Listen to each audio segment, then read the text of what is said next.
አንድ አመት ሙሉ ይሄንን ነው እንግዲህ መጽሐፍ ያላወቁበት ምክንያት ምንድነው የሚለውን ከታስመና ምንም ነገር የለም፣ የተዘረዘረ ነገር የለም፣ ምንም የለም። በቃ ምስጥ መጣች። ምስጧ ታምረኛ ምስጥ ነች። እቺ ምስጥ ታምራዊ ምስጥ በቃ በላት። ከዚህ በፊት ምን ብላው ነበረ?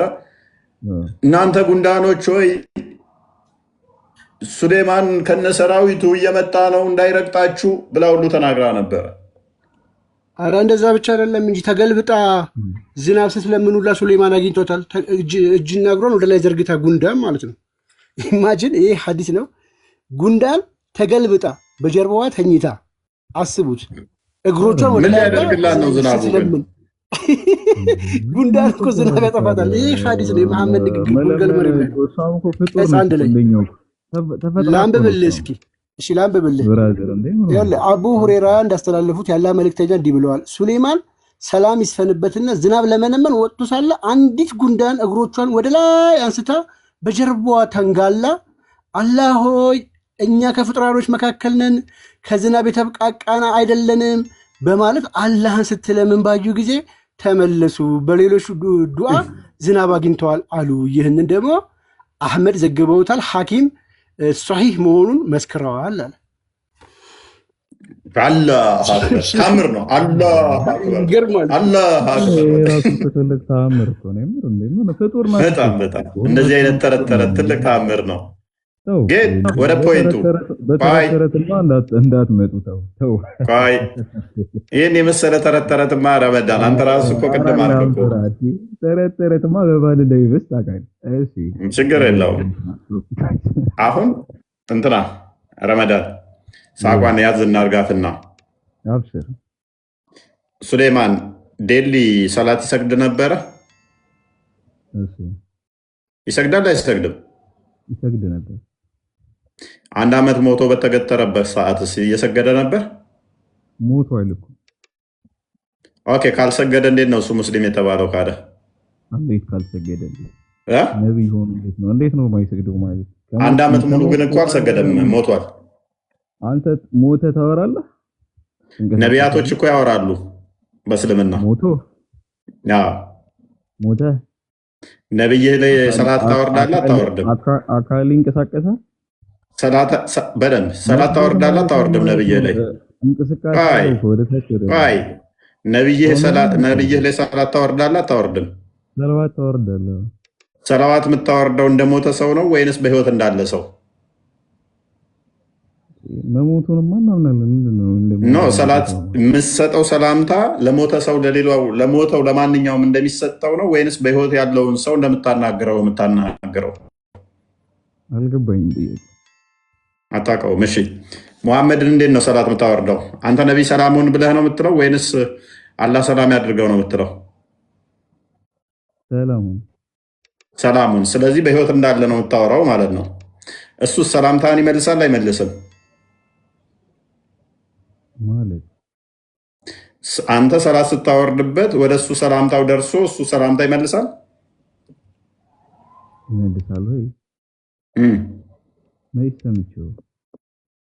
እሺ፣ ነቢያቶች ጸሎት ይጸልያሉ እንትን ውስጥ ሆነው መቃብር ውስጥ ሆነው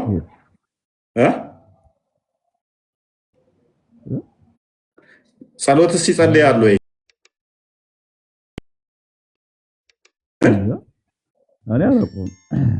ይጸልያሉ ውሽስ ሰላምታም ይመልሳሉ፣ ይጸልያሉ። የሚረዥን ታሪክ ታውቃለህ? መሐመድ ወደ ሌሊት ጉዞ የተጓዘበትን መሐመድ ሌሊት ወደ ምንድን ነው የሚባለው ወደ ሰማይ የወጣበት ሌሊት ማለት ነው። ስለዚህ የዛ ለታ ሙሳን መቃብር ውስጥ ጸሎት ሲያደርግ ቢዚ ሆኖ አግኝቶታል። ጸሎት ቢያረጉም ባያረጉም መልስም ቢመልሱ ባይመልሱ ትክክል ናቸው። እነሱ ነብይ ናቸው። ስለዚህ ሙሳ አይምን ሱሌማን ጸሎት እያደረገ ነበረ በዛን ሰዓት ላይ በሞተበት ሰዓት ላይ። አዎ ኦኬ። ስለዚህ ሲጠራም ይመልሳል አይደለ? የሞተ ሰው አይመልስም። ኦኬ፣ ሙሐመድ አልሞተም ማለት ነው? ሞቷል። ለምንድን ነው ታዲያ የሚመልሰው? ሰላት ስታወርዱበት ሰለላሁ ዐለይሂ ወሰለም ነው የምንለው። ትርጉሙን ሰላት ባወረድክበት ላይ እሱ ደግሞ ለምን ይመልሳል? ከሞተ ትርጉሙን በስተክል አውቀዋል። ሰላት ስታወርድበት ይመልሳል አይመልስም? እሱን ወላሁ አለም። ታዲያ ሳታውቅ ለምንድን ነው ሳይመልሱም ያልከው? ከመለሰ በህይወት አለ ማለት ነው አይደለ? ነብይ ነው። ቢመልስም ባይመልስም እነሱ ትክክል ናቸው፣ አዋቂ ናቸው፣ ያውቃሉ። ቀደም እኮ አይመልስም የሞተ ሰው ነው ሞተዋል ብለህ ነበረ። እኔ የምልህ ቢመልሱም ባይመልሱም ልክ ናቸው። ሁለቱም ሊሆን አይችልም። ምክንያቱም ሰላት የሚመልስ ከሆነ ሲጠራ የሚያናግር ከሆነ ጸሎት የሚያደርግ ከሆነ ኦልሬዲ አልሞተም። ከበፊቱ አክሽኑ ጋር ተመሳሳይ ነው።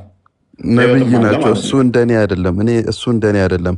አርሽ ደርሶ የተመለሰ ሰው ነው።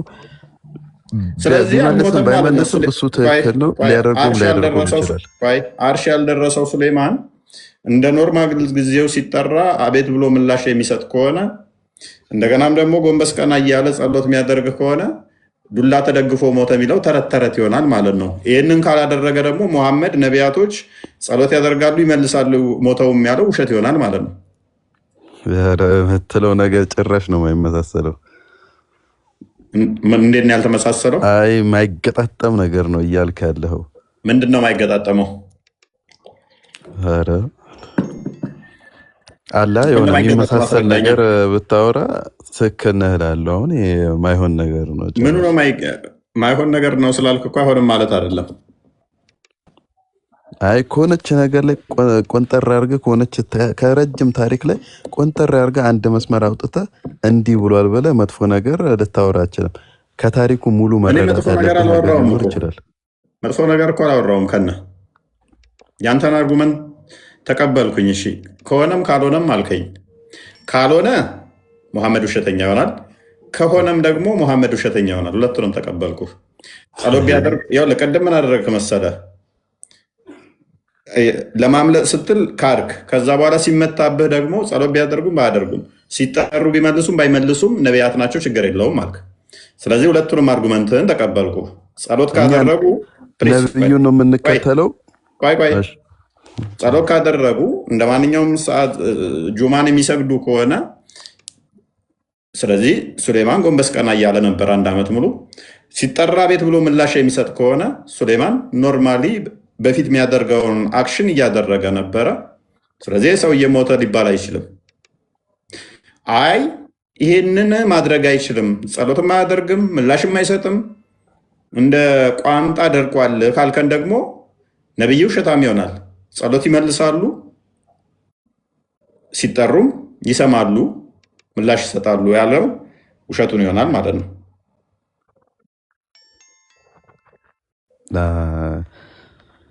ግን ታሪኩን በደንብ የምትረዳው ትክክል ነኝ ባይ ነኝ።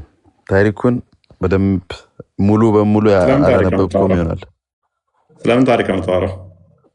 ስለ ሱሌማን ስለዛኛው ታሪክ ከጀመረው ሙሉ ታሪኩን ወይ አይተኸዋል ወይ አላየኸው ምን እንጃ። ግን አንተ አንዷን መስመር ብቻ ነው። እኔ ካነሳው ፖይንት ጋር ታሪኩ የምትለው ምን አገናኘው እንዴ? ሙሉ ታሪኩን ማየት አለብህ እንዴ። ከዛ ሁሉ ታሪክ ትተህ አንድ ስንኝ አንድ መስመር አውጥተህ ሱሌማን 1 ዓመት ሙሉ ቆመ ምናምን ነገር የምትለው ነገር እኔ እኮ በመቆሙ ላይ አሁን ችግር የለኝም እኮ። ከቆመ በኋላ ያለው ታሪክ ላይ ነኝ ችግር ያለኝ እኔ። 1 ዓመት ቆሞ ከዛ ጉንዳን በለው ምናምን ነገር ምስጥ በለው በዚህ ውስጥ ያለውን ታሪኩ ላይ ነኝ ችግር ያለኝ። አርዲ እንኳን ደህና መጣ። እንደና ቆያችሁ። እፎይ ሰላም ብያለሁ ሁላችሁ ነው። መስገናው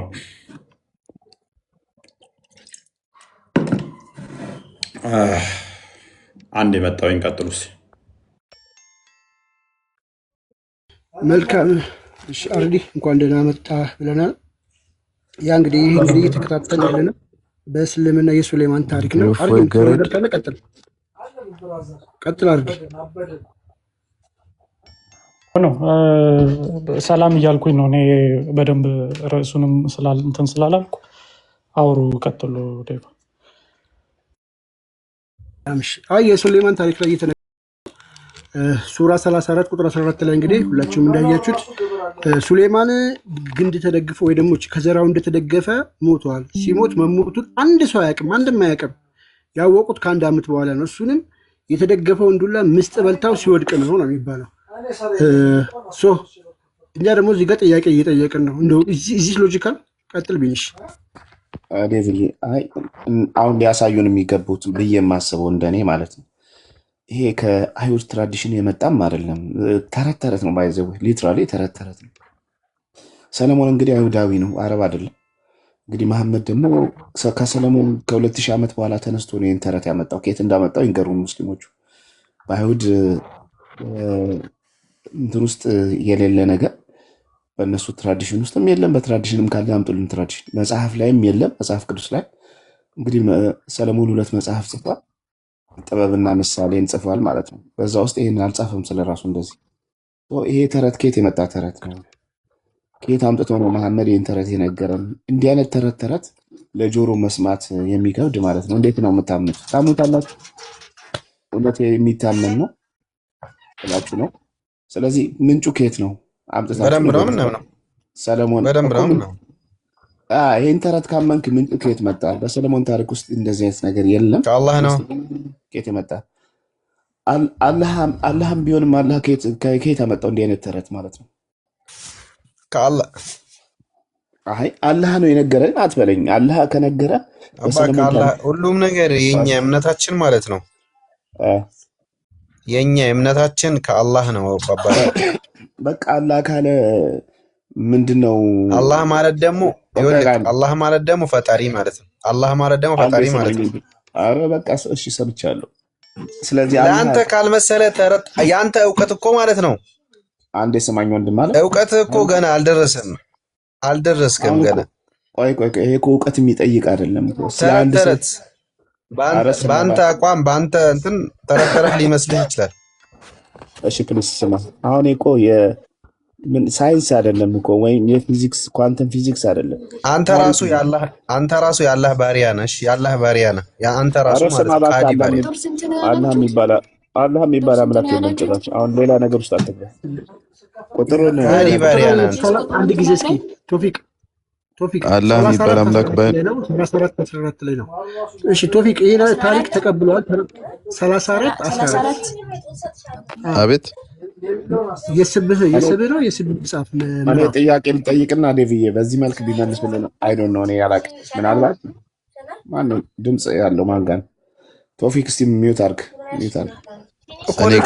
እኔ ልጠይቅ አንዴ ቆይ ሚዩት አድርገው አንዴ ጥያቄ ልጠይቅና ከዛ በኋላ ትመልሱልናላችሁ። አረ ተረጋጉ እንዴ በመድኃኒዓለም። ኦኬ አሁን ይሄ ተረት አይደለም የምትሉ ከሆነ አሁን እያወራን ያለ ነው ስለ ሳይንስ አይደለም። ኧረ በስመ አብ እዚህ ጋር ማነው ሚዩት ላድርግሽ። ስለ እያወራን ያለ ነው ስለ አንድ ሰው ታሪክ ነው። አንድ ሰው ታሪክ ያ ሰውዬ ደግሞ እስራኤላዊ ነው። ታሪኩ በመጽሐፉ ራሱ መጽሐፍ አለው። በመጽሐፉ ሰንዷል። በአይሁድ ትራዲሽን ካለ አምጥታችሁ አሳዩን። ይህን ተረት ተረት አምነናል ካላችሁ በሰለሞን ህይወት ውስጥ እንዲህ አይነት ነገር ከተከናወነ ማስረጃ አምጥታችሁ አሳዩን እንጂ ተረት እመኑ አትበሉን። ይህ እኮ ለጆሮ ሲሰማም ራሱ ልትቀበለው የማይችለው ተረት ነው። 1 ዓመት ሙሉ ቆሞ አንቀላፍ ምናምን መሞቱ አልታወቀም ምናምን ብላችሁ አውርታችኋል። አላህ አለ እኛ አላህም አላለም ማስረጃ እንፈልጋለን። አንተ አማኝ ስለሆንክ ታምናለህ። ለእኛ ግን ኤቪደንስ ስጡን እስቲ። 2 መጽሐፍ አለው ሰለሞን ብያችኋለሁ።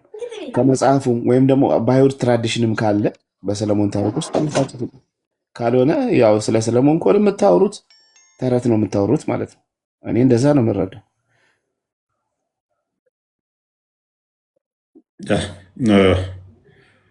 መልስ ይኖራችኋል? ቀጥሉ መልስ ካላችሁ።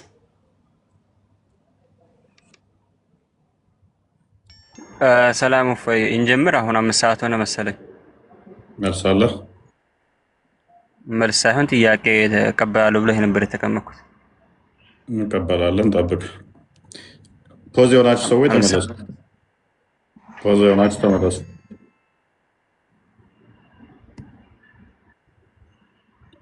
ፖዝ የሆናችሁ ተመለሱ። ጠብቅ። ፖዝ የሆናችሁ ተመለሱ። ላስወጣችሁ ነው።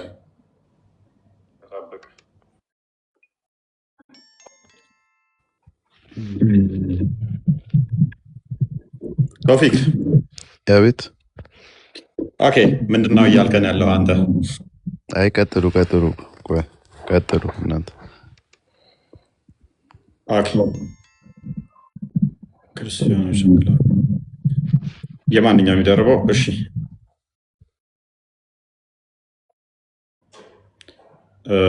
ሰይድ እንኳን አመጣ።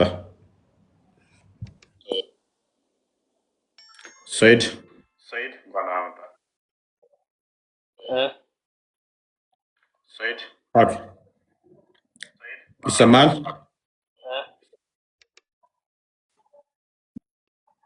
ይሰማል?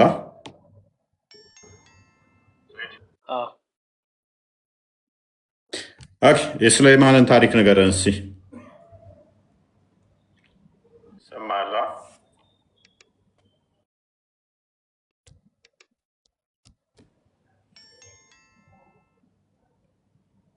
ቀጥል፣ ሱሌማንን ታሪክ ንገረን።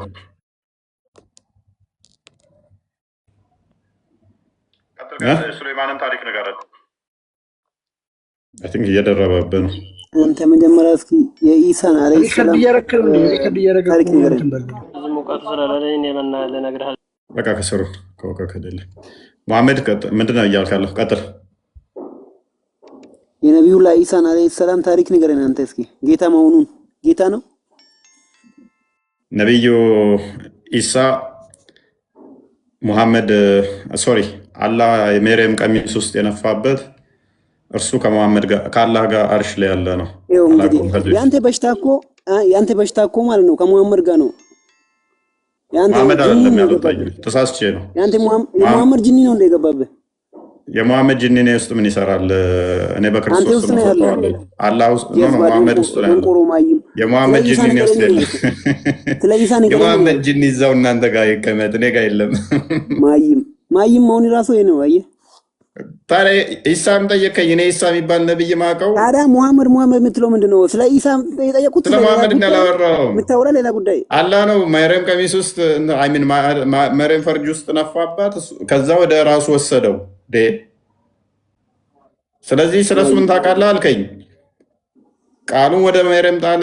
ቃልና መንፈሱን ሱራ 4 171 ላይ፣ ሱራ 66 ቁጥር 12 ላይ ደግሞ ፈርጇ ውስጥ ነፋባት። ሱራ 354 ላይ ደግሞ ወደ ራሱ ወሰደው። በቃ ይሄ ነው ኢሳ። ኢሳ ማን ነው? ተጨማሪ ሱራ 349 ላይ ሩቁን የሚያውቅ ነው፣ ጌይብ ነገሮችን የሚያውቅ ነው። ሩቁ የሚያውቅ ደግሞ አምላክ ነው። እስኪ ስለ ስላሴ ያስረዳኝ እስኪ አንተ። ለምንድን ነው የምትዘለው? ይሄው እያስረዳሁ እኮ ነው። ኢሳን በደንብ እየነገርኩ ነው። በቃ ቆይ አዳምጥ፣ ኢሳን እየነገርኩ ነው። ስለዚህ ጌይብ ነገሮች የሚያውቅ አምላክ ብቻ ነው። ሩቁ ሚስጥር የሚያውቅ እሱ ነው። ቆይ ሶስትም አንድ ነው የምትለው እናንተ ስላሴ እንትን ነው ማለት ሶስትም አንድም ነው አንድም ሶስትም ነው ትላለህ አንተ። ደህና እንኳን ተፍሲር ታውቃለህ? ይሄንን የቁርአን ተፍሲር ታውቃለህ? አሁን እፎይን ጓልክበትና የሱረቱል መርየም ስለስላሴ ንገረኝ። ቆይ መርየም የተከበረች ነች በእስልምና ብቸኛዋ ሴት ትላላችሁ፣ በቁርአን ሴት ተጠቀሰች። ከእነርሱ መጋረጃ አደረገች። እስኪ አስረዳኝ አንተ ስለስላሴ። መንፈሳችንን ወደ እርሷ ላከ። አንተ ሰውዬው አንተ ቆይ ቁርአን አይደለም የጠየኩህ ስላሴ ነው የጠየኩህ። ስላሴ ይሄ ነው እንደ ቁርአኑ ይሄኛው መልስና ከዛ ኢሳ እንዴት እንደተረገዘ ቁርአን ራሱ እሱ ከፍ ያጋል በሰው ተመክቶ ያ ስላሴ ብሎ ምን ባላህኛ። እሺ በቃ ላስረዳ፣ ባላህኛ ስተት እንደሆነ ላሳየ።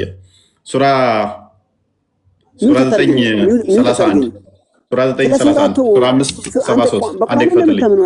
ቆይ ችግር የለም ላስረዳ። አንተ በቁርአን ነው የምታምነው? ስለ ሱራ ምናምን የምትለው እኮ ላስረዳ ስላሴ ንገረኝ እኮ ላስረዳ። አላህን አርሜው ልቀጥላ። አላህን አርሜው ልቀጥል አይደለም፣ ስለ አላህ አይደለም፣ ስለ ስላሴ። አንተ ረጅም ሲም ስላለ መጽሐፍ ቅዱስ ላይ ንገረኝ እስኪ ስለ ስላሴ እንደተጻፈ። ፕሊዝ ፓኒክ አታርጉ። ተተርገኝ እኮ አዳምጣ። እሺ አዳምጣለሁ። ስለ ስላሴ አስረዳኝ መጽሐፉን እኮ አዳምጥ። እሺ እኮ አዳምጥ። አዳምጥ። ስላሴን አርማለሁ ብሎ የመጣው መጽሐፍ እንደማያውቅ በዛው አላህም እንደማያውቅ አሳውቅ። በስላሴ አንድነት እስኪ አንተ እውነት ልወርድ ነው አደም ስለ ስላሴ አንድነት አሳውቀኝ እስኪ እኮ አዳምጣሽ ፓኒክ አደረከኮ ከሱ በቀር ሌላ እኮ የሌለ ሲሆን አንድና አምላክ ሊገዙ እንጂ ያልታዘዙ ሲሆኑ ሊቃውንቶቻቸውንና መነኮሳታቸውን የመርየምን ልጅ አልመሲንም ካላህ ሌላ ማልክት አድርገው ያዙ። እኛውን ስላሴ ስንል ቆይ አንተ አሁን ካላህ እንደምትሻል ላሳየህ እኮ ነው። ሳስረዳ ይገባል። ቆይ አዳም እኮ ላስረዳ ነው። ስላሴኛ ስንል ስላሴ ስንል ፕሊዝ እኮ አዳምጥ።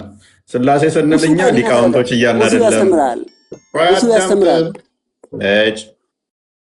አዳምጥ። ስላሴ ስንል እኛ የምናመልከው ሊቃውንቶች አይደሉም፣ መነኮሳትን አይደለም። መነኮሳትን ሊቃውንቶችንና የመርየምን ልጅ ነው ስላሴ ብለው የሚያመልኩት የሚል ካለ እሱ ደንቆሮ ነው። ደንቆሮ መሆን አለበት። በደንብ አስተውሉ። እኛ ስላሴ ስንል መነኩሴዎችን ሊቃውንቶችን አይደለም፣ በፍጹም ማለት ነው። አንተ አያውን ለርን የምታመልኩት ትንሽ ተረጋጋ። ስለዚህ አያ ተመልካለህ ተመልክም አረዘናም ኮ ያዳም እሺ በቃ ከሰሩ ኤኒዌይስ ቶፒክ ላይ መልስልህ። አቤት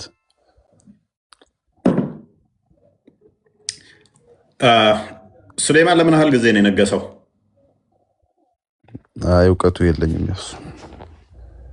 ኦኬ በሞተበት ሰዓት ላይ ምላሽ ይሰጣል አይሸጥም? ምንድነው የሰጠው ምላሽ? አምሰኝ ማለት ነብይ ነው አልክ። ያ ነብይማ ነው ብለህ ታምናለህ? ነብይነቱ ነብይ ነው እኮ 1 ዓመት ሙሉ ሞቶ ቆሞ እንዴት ነው እሱ ያልታወቀው? ሰላምታ ይሰጣል አይሰጥም? እችኛዋን ሐዲስ እንደምታያት ደግሞ በአንድ ቀን 100 ሴቶችን ሱሌማን ወሲብ ያደርጋል ይላል። 100 ሴቶችን ወሲብ እንዲያደርግ ደግሞ እንዴት ብሎ ማድረግ እንዳለበት ሪከመንድ ያደረገው አላህ ነው። በአንድ ቀን ውስጥ እንደው እንዴት ሆኖ ነው 100 ሴቶችን ወሲብ የሚያደርገው? ግን ሱሌማን ማለት አንድ ቤት ውስጥ አሰልፏቸው ነው ማለት የታምር ጀብዱ ነው። ታምር ነው። ያኛውን ቆሞ እንጨት ላይ ተገትሮ መሞቱ ታምር ነው ብለኸኛል። አላህ በአንድ ቀን እንደዚህ እያልክ ወሲብ አድርግ ብሎ 100 ሴቶችን ወሲብ እንዲያደርግ ያደረጋቸው እንደዚህ ፖርኖግራፊ ነበር ነው የሚሰራው ሱሌማን? ነቢዩ ሱሌማን በእስልምና ምን እንደዚህ ሴቶቹን አሰልፏቸው ነው ወሲብ ሲያደርግ የነበረው?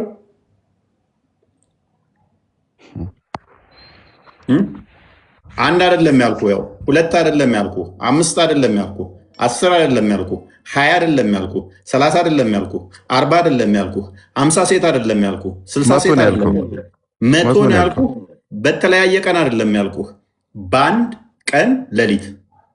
እንዴት ነው ሊሆን የቻለው? በተለያየ ቀን አይደለም፣ ልብ በል፣ በአንድ ቀን ሌሊት 100 ሴት እንዴት ነው ወሲብ ሊደረግ የሚችለው?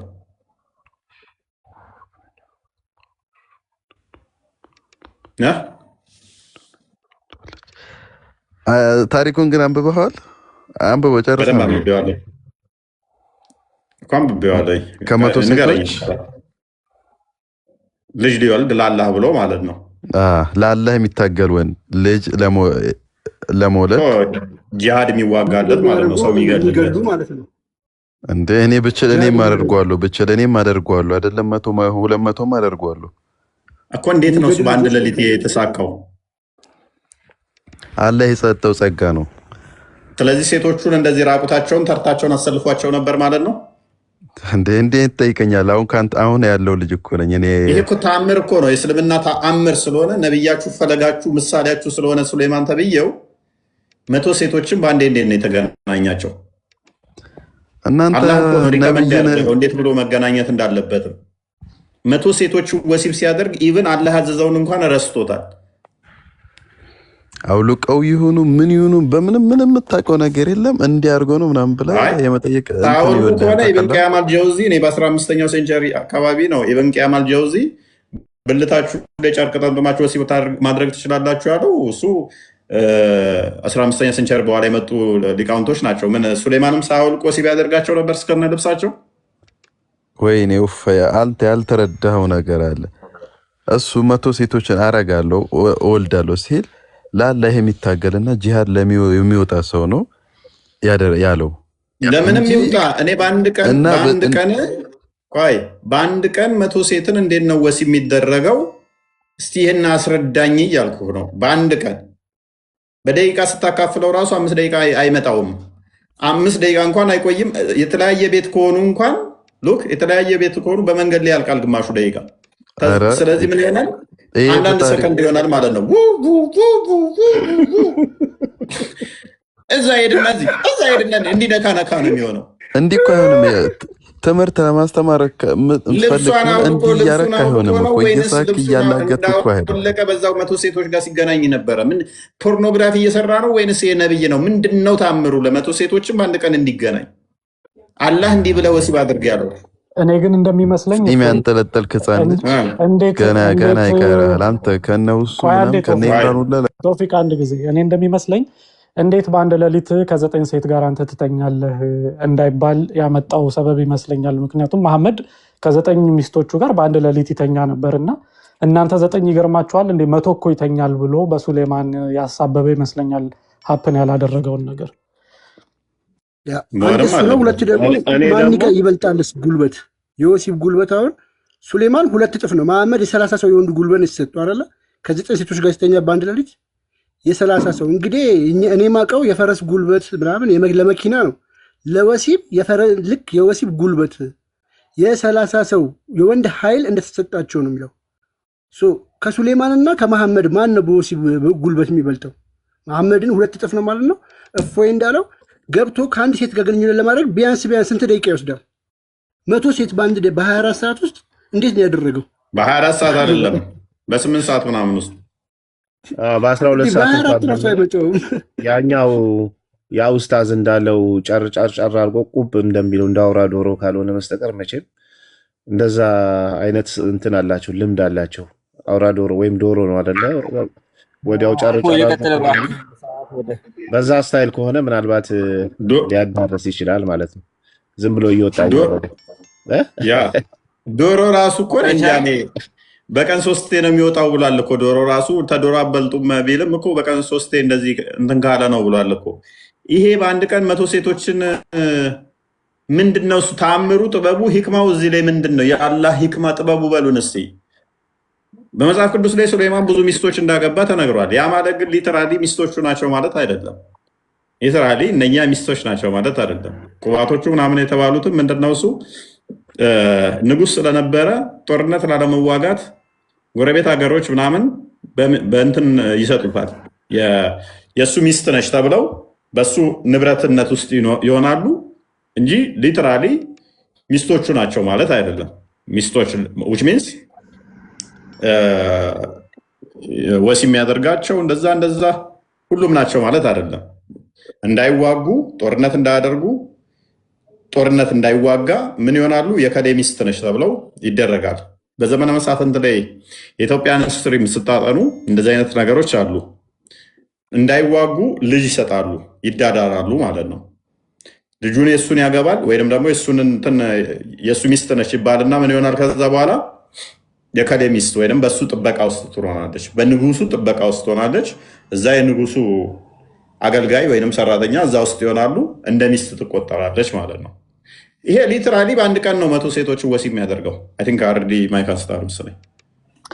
አይ እስልምና ነቢያትን እኮ በጣም ያከብራል ምናምን ብሎ የሚናገሩት ነገር አለና መሐመድ ግን ስለነዚህ ነቢያት የትም ቦታ ያልሰማውን ያላየውን ነገር ያላነበበውን ነገር አምጥቶ እነሱ ታሪክ ላይ መለጠፍ ራሱ በጣም የሚያሳዝንና የሚያሳፍር ነው። አንድ ታሪክ አለ አይደለ? ስለ ያህያ እንግዲህ እነሱ መሐመድ መጥምቁ ዮሐንስ አወቀው አይደል? ያህያ እንግዲህ ምን የሚል ታሪክ ይሰማል መሐመድ? በበረሃ ነው የኖረው፣ ሴትም አያውቅም እንደዚህ ምናምን የሚል ታሪክ እንግዲህ ጭምጭምታዋን ሰምቷል። እንግዲህ ይታወቃል አይደል? ከዛ ህዝቡን ይሰበስብና መሐመድ ምን ይላቸዋል? ይገርማችኋል ያህያ እኮ ያው ያህያ የሚባለው መጥመቁ ዮሐንስን ለማመሳሰል ተብሎ ነው። ምን ይላቸዋል? ይገርማችኋል፣ ያህያ ሴት ጋር ምንም ግንኙነት አላደረገም ይላል። እንዴት በምን ምክንያት ነው ያ መሐመድ? ምንድን ነው ምን ተፈጠረ ሲሉት መራቢያ አካሉ በጣም ትንሽ ነበረች እና በዛ ቁንጅናው ደግሞ በዛ ላይ ትላለህ እና በዛ ምክንያት ነው። በነገራችን ግራ እንዳይገባችሁ ከስራላችሁ አሩዲ እንድትመልስልኝ እና መሐመድ የመራቢያ አካሌ ትልቅ ነው ብሎ ነው ከ9 ሴት ጋር የተኛው? ኧረ ጌታ ሆይ እኔ አሁን አይሻ ያለችው እኮ አለ እኮ የመሐመድ ብልትን አይቼ አላውቅም ብላለች። ዳይፍ አድርገውታል። እሱ ዳይፍ አድርገውታል። ሞራል ኦፍ ዘ ስቶሪ ግን ዋናው ቁም ነገሩ ግን ምንድን ነው? እዚህ ጋር ምንድን ነው እንደዚህ አይነት ታሪክ ሰዎችን ሰብስቦ መናገር ምንድን ነው? ስለ አርዲ ይኸው መልሱን ፊት ለፊት አስቀምጬልሃለሁ። እሺ ባብ ይችላል የምን ስድብ ነው? እኔ ያለም ያካለው ችግር የለም ተሳደቡ ምንም በለው፣ ግን ጥያቄ ልጠይቅ። የምን ስድብ ነው? የምን ስድብ ነው? በቃ አልሳደባችሁም። ጥያቄ ልጠይቅ ይቻላል? ማንኛውም ልጠይቅ፣ አንተን ወይ ቃልን ወይ አሪዱ ወይ ቢኒ ከማን ጋር ነው? ጥያቄው በዛው ቀጥል። እንዲህ ብላችሁ ያው ተሳድባችኋል በለና በዛው ጥያቄ እንቀጥል። ምክንያቱም አኪዝ ስላደረከ አልሳደብንም አይደለ? አልሳደባችሁ። ቴንኪው። ምንድን ነው ጥያቄ? መረጃን ክፈትና ቀጥል። እሺ ጥያቄን እሺ፣ በመጀመሪያ ደረጃ ጥያቄ መጠየቅ የምፈልገው ሚዩት ምናምን እንዳታረግ፣ ቃል በቃል ነው መልስልኝ። የመጠየቅህን ጥያቄ የሆነ ሰዓት ለመግደል ብለህ እንትን ስታነብ እንዳትውል ምልስ እያደረክልኝ እናልፋለን። ልክ እንደኛ እንደምንጠይቀው መረጃ ትከፍትና እዚህ ቦታ ላይ ይሄ እንዴት ነው ብለህ ጠይቅ።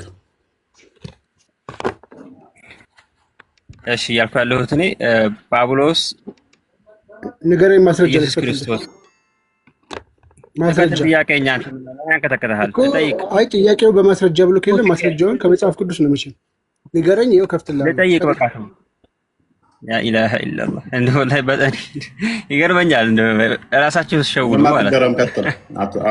በራሳችሁ ተስማማ ቀጥል። ጥቅሱን ጠቀስ ጠይቅ ተባልክ እኮ። እሺ ምንድን ማነሱ ጳውሎስ ስለ ክርስትናችን ውድቅ ነው ብሏል። ኢየሱስ ክርስቶስ ሲነሳ ካላየ ነው። ኢየሱስ ክርስቶስ ሲነሳ ያየው ሐዋርያት አለ ወይ? ስሙን ነው ፈልገው። ማን ነው? አለ አይደለም? ቃል በቃል ላልካት ክርስትናችን ውድቅ ነው የሚለውን መረጃውን እስቲ ጥቀሰው። ቃል በቃል ክርስትናችን ውድቅ ነው የሚለው የቱ ጋር ነው የሚል የለም። አንዴ እሺ፣ አንተ እንዳልከው እንደጠየቅከው አመጣልሃለሁ፣ ችግር የለም። አውቀዋለሁ፣ ጥቅሱን ልነግርህ እችላለሁ፣ ግን አንተ እንዳልከው አይደለም የሚለው። እሺ አንብበው። እሺ ጥቅሱን አንብበው። ለምን በስርዓት በለው አንተ ራስህ። አንተ እንዳልከው እንደጠየቅክበት አይደለም የሚለው። ሲነሳ ካላየ ነው ብሎ ተናግሯልና እንጂ ቃል በቃል ነብዩን ካላየ ነው ክርስትናችሁ ውድቅ ነው አይደለም የሚለው። እና ምን እንደሚለው ጥቅሱ እኮ በስርዓት አንብባ። ቅድሚያ እኮ የምታውቀውን ስትጠይቅ በደንብ አስብ። አትሊስት ጥያቄውን አውቀህ ነው መጠየቅ። ፕሪሳፖዝ አድርገህ ይዘው የመጣኸው ስላለ ያንን ለመልስህ እንደዚህ ከመለሱ እንዲህ ላለው ብለህ ፕሪሳፖዝ ላደረከው እንትን የጳውሎስ ላይ አትጫንበት ማለት ነው። እሱ ላይ ያላለውን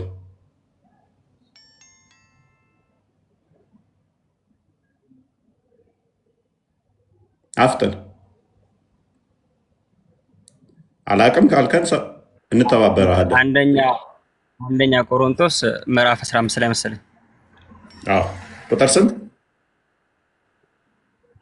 ቁጥሩን አላውቅም። አንደኛ ቆሮንቶስ ምዕራፍ 15። እሺ ቆይ አትሂድ ካል አንደኛ ቆሮንቶስ ምዕራፍ 15ን ከቁጥር 2 ጀምረህ አንብበዋል?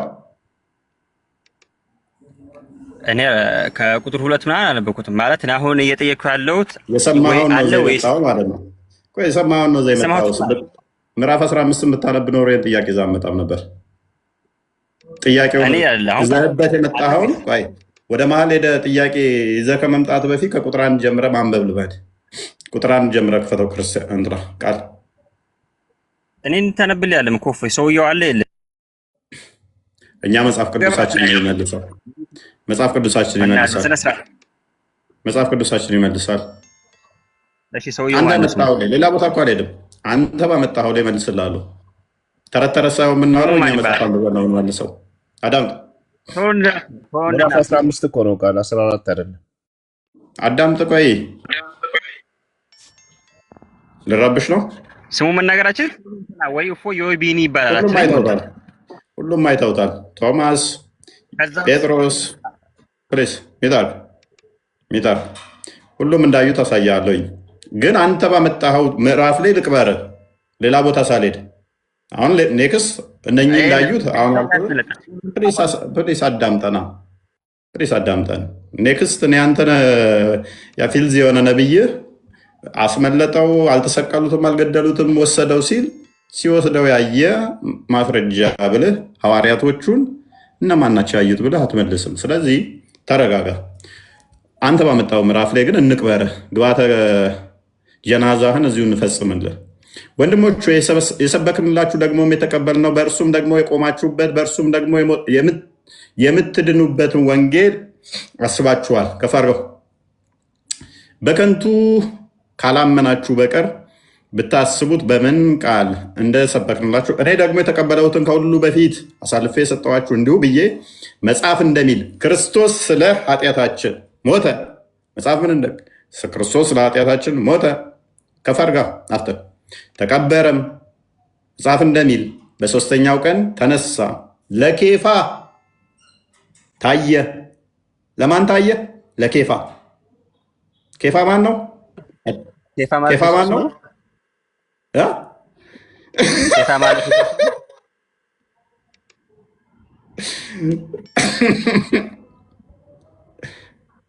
እና ካርዲ ማን ነው ያለው? የሰው ስም ነው ምንድን ነው? ኬሻ በሳቅ አለ ማለት እነኚህ ናቸው እኮ ሊጠይቁ የሚመጡት። አዳምጥ። አይደለም ሳቅ መልስ አይደለም እኮ አዳምጥ። ኬሻ ሳይሆን ኬፋ ነው ደግሞ። ለኬፋም ታየ፣ በኋላም ለ12ቱ ለሁሉም እንደታየ ያሳያለሁ አልኩ አይደለ? ለ12ቱም ምን እነኚህ እነማን ናቸው? ማቴዎስ ወንጌል ምዕራፍ 10 ከቁጥር 2 እስከ 5 ላይ ላሉት። ከዚህ ስማቸው ሙሉ ስለተዘረዘረ ነው እንትን ማደርግብህ። ከዚህም በኋላ ለ12ቱ ደቀ መዝሙር ታየ ማ ክርስቶስ። ከዛ በኋላ ስለማን የታየው? ከዚህ በኋላ ከ500 ለሚበዙ ወንድሞች በአንድ ጊዜ ምን አለ? ታየ።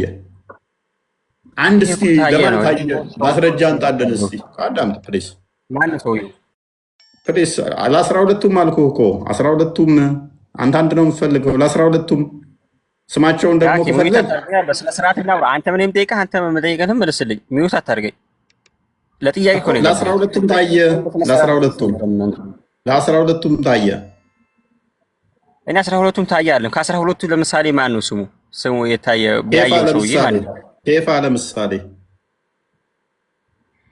ኬፋ የሚባል የሐዋርያ ስም ነበር። ጴጥሮስ ማለት ነው። ኬፋ ማለት ሌላኛ ስሙ ጴጥሮስ ይባላል። እሺ 12ቱ ደግሞ ስማቸው ማን እንደሆኑ ሜይ ቢ ሐዋርያ ስራ ምዕራፍ 1ን ትደምርና ምዕራፍ 1 ቁጥር 8 ይመስለኛል። ከዛ እሱ ላይ ይሁዳን አውጥተህ ማቴዎስ ወንጌል ምዕራፍ 10ን ትጨምረዋለህ ማለት ነው። ስለዚህ ለነኚህ ብቻ ለ12ቱ ብቻ ሳይሆን ደግሞ ከፍ አድርገው ከዚህ በኋላ ከ500 ለሚበዙት ወንድሞች በአንድ ጊዜ ታየ። ለ500 የሚበዙ ወንድሞችም ታየ። ከእነርሱም የሚበዙት እስካሁን አሉ፣ አንዳንዶች ግን አንቀላፍተዋል። ከዚያም በኋላ ለያዕቆብ ኋላም ለሐዋርያቱ ሁሉ ታየ። ከሁሉ በላይ እንደ ጭንጋፍ ለመሆን ለእኔም ደግሞ ታየኝ። ስለዚህ ምንድነው ዝቅ አድርግለት። ምንድነው ጥያቄ? አሁን አንተ እሺ ይህን ክፍል አላነበብከውም፣ ዝም ብለህ ነው የመጣው። ይህን ምዕራፍ ላይ እዚህ ላይ ይዘህ ስትመጣ አትሊስት ምዕራፉን ማንበብ ልመድ። እኛ አሁን አስፈላጊ ከሆነ ሐዋርያት ሥራ ምዕራፍ 1 ቁጥር 8 ላይ ማቴዎስ ወንጌል ምዕራፍ 20 ቁጥር 17 ጀምሮ ማቴዎስ ወንጌል ምዕራፍ 27 እና 28 ማርቆስ ወንጌል ምዕራፍ 16 ሉቃስ ወንጌል ምዕራፍ 24 ላይ በደንብ አብራርቶታል። ኢቨን መታየት ብቻ ሳይሆን ኑ ዳሱት ንኩ ብሎ ሉቃስ ወንጌል ምዕራፍ 24 ቁጥር 34 ላይ አስነክቶ ለደቀ መዛሙርቱ ራሱን ነክተው መነሳቱን መንፈስ ነው ብለው ሲደነግጡ ነው መንፈስ ስጋና ደም የለውም ንኩና ዳሱኝና እዩኝ ብለው ነክተው ዳሰው እንዲያምኑት እንኳን ያደረገ ነው። አንተ ጋር ግን ኢሳን አትመለጠው፣ አልሰቀሉትም፣ አልገደሉትም ስትል ማን ነው አለመሰቀሉን፣ አለመገደሉን፣ ማምለጡን፣ መወሰዱን ያየ አንድ ሐዋርያ ብልህ መልስ የለህም። ሐዋርያቶቹን አልቀናቸዋል፣ አበልጠናቸዋል። በእስራኤል ላይ አንዲቱ ጭፍራ አመነች፣ እሷም የበላይ ሆነች ይላል። እነሱም ሐዋርያቶቹ አመን የአላህም ረዳት ነን አሉ። ኢሳ ረዳቴ ማን ነው ባለ ሰዓት ይላል። ከነኚህ ከኢሳ ሐዋርያት ውስጥ የትኛው ሐዋርያ ነው ኢሳን አላህ ወደ ራሱ ሲወስደው ያየ ብልህ መልስ የለህም። ቀጥል። እሺ፣ ሁለተኛ ጥያቄ የቀደም ነቢያቶች ክርስትናን ሰብከዋል ወይ የሚለው ነው። ማለት ክርስትናን የያዙ በክርስትና ትድናላችሁ፣ ክርስቲያን ሁኑ፣ ሃይማኖታችሁ ክርስቲያን ነው፣ ሌላ ሃይማኖት እንዳትከተሉ ብለውስ ለህዝቦቻቸው ነግረዋል የሚለው ነው። ክርስቲያን ማለት ምን ማለት ነው? እኔ እንግዲህ እሱን አላልኩም። እሱን አላልክም እኮ። እኔ ደግሞ እየጠየቅኩ ያለሁት የአንተን ፕሪሳፖዝ አድርገህ የምመጣውን መልስ ሳልሆን የምፈልገው እኔ ደግሞ ማምነውን ነው የምጠይቅህ። እንደማምነው ነው የምመልስልህ።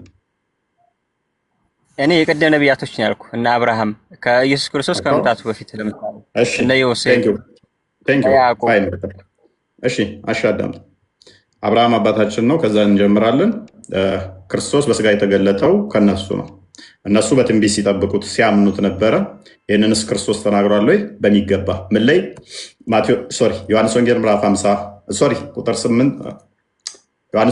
8 ቁጥር 54 ጀምሮ አብርሃም ቀኔን ያይ ዘንድ ሐሴት አደረገ አየም ይላል እና አብርሃም ሳይወለድ እንደነበረ ይነግረናል ክርስቶስ። ስለዚህ አብርሃም ይናፍቀው ነበረ፣ ሊያየውም ይመኘው ነበረ። በምንን? በእምነት መነጽር።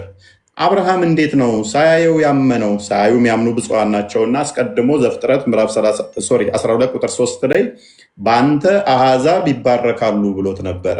በአንተ አሕዛብ ይባረካሉ ያለው ቃልም ተስፋም የገባለት አብርሃም በሱ ዘር እንደሚባረኩ ያውቃል። በማን ዘር ነው የሚባረኩት ስንል ሮሜ ምዕራፍ 9 ቁጥር 5 ላይ ሮሜ 9 ምዕራፍ 9 ቁጥር 5 ላይ አባቶች ለእነሱ ናቸውና ከነሱ ክርስቶስ በስጋ መጣ፣ እርሱ ከሁሉ የተባረከ ሆኖ የዘላለም አምላክ ነው ይላል። እርሱ ከነሱ የመጣው ከአባቶች የነሱ የሆኑት ከአብርሃም የሚወለዱ ሁሉ የአብርሃም ልጆች አሉ ይላል ቁጥር 6 ላይ።